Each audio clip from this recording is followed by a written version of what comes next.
It is Country Viewpoint here on Flow FM. And look, we understand that mulesing is one of those things that needs to happen to flocks around Victoria, needs to happen to flocks around the country, but doing it safely and with as much pain relief as possible for the animals involved makes sense for a number of different reasons. And Victoria has moved to legislate in this way to make it actual law for pain relief to be used around mulesing. And that comes into effect as of now. It's already in effect. And joining me on the line to tell us about how this came to be from Agriculture Victoria, Rachael Holmes. How are you, Rachael? Well, thanks, Jason.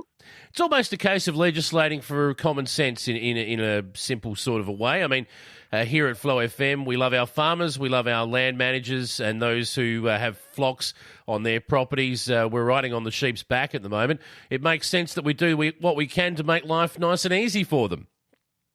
Yes, that's correct. It's good practice as well.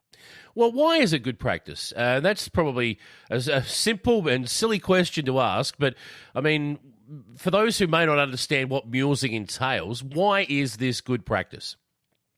The fact that we're removing skin from around the breech of the sheep clearly is painful. Therefore, adding a pain relief product results in a better welfare outcome for your lambs. Now, if you don't mule, obviously there can be really nasty consequences for the animals involved. And whilst we see animal activism around mulesing quite a bit, what we don't hear as much about is the consequences for not mulesing. And if you've ever seen a fly-blown sheep, you'll understand what I'm talking about, right?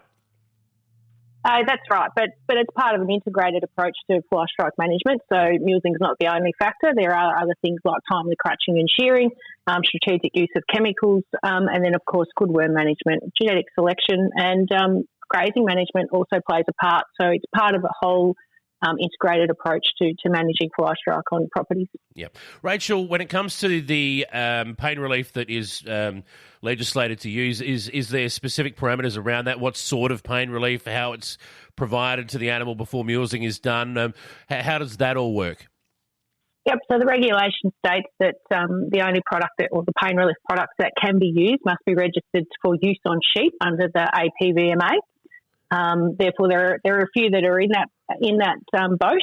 So there's some local or topical anaesthetics and also some systemic anti-inflammatories that can be used. And I'll probably refer producers to Agriculture Victoria's Sheep Notes newsletter.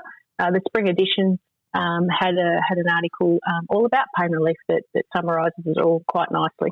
Rachael, can you give me some sort of an idea of how the pain relief actually works, when it's applied and all of that? I mean, we're talking about cutting skin off, but I mean, this is a long-lasting pain relief from after the procedure, or for those who may not understand how mulesing works and where the pain relief is applied. Is that right?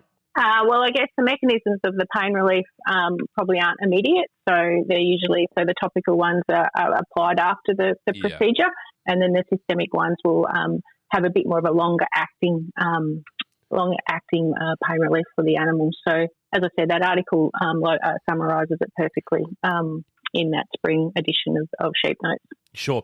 So in terms of the do's and don'ts, I mean, most land managers are going to know all of this already. Those who own sheep are going to be able to get access to that newsletter, and I'm sure this is news that they already knew. For those laymen out there, though, who want to know how all of this works, they can also get access to that. Because there are plenty of people that hold an interest in this topic, whether they are owners of flocks or not, and we've seen that demonstrated before, and probably we'll see it demonstrated again in the future, I'd imagine. Yeah, that's right. It's available on our website as well, that article, so you can actually find it there. The other area or other people to talk to is certainly your veterinarian or your animal health advisor should be able to provide you with advice that about which product suits your situation the best. We'll get a link up to that on our Facebook page as well. Last couple of questions for you today for the penalties for not following not just best practice now but law. If you don't provide the pain relief, first of all, how does Agriculture Victoria go about monitoring the practice and making sure that people are complying? So I guess there's a number of ways that we can do that. So complaints that we receive from people who have seen that is probably the most likely, and it's an infringible penalty under the regulation. So there's 20 penalty, or in court it's 20 penalty units, and then if it's infringible, it's probably 2 or 3 penalty units. So so there's a couple of penalties there, but it's all about making people aware of what the requirement is, and hopefully most people are complying, and we don't have to go down that compliance and regulation route, and people are just doing it because it's a good thing to do, but also that it is a mandatory thing to do as well. Exactly. So it's great work leading the country in this. I think other states will follow and legislate towards this in the future. I would expect so anyway. You're hearing something similar to that from colleagues interstate? I don't know about that. That's up to the other jurisdictions to make that call. But as you said, Victoria has mandated it.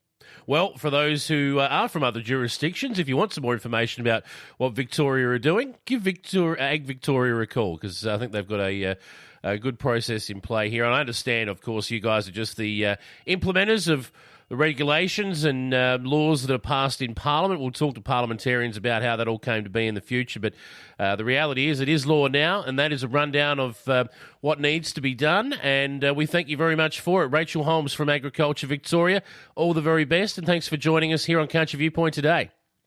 No problem. Thanks, Jason.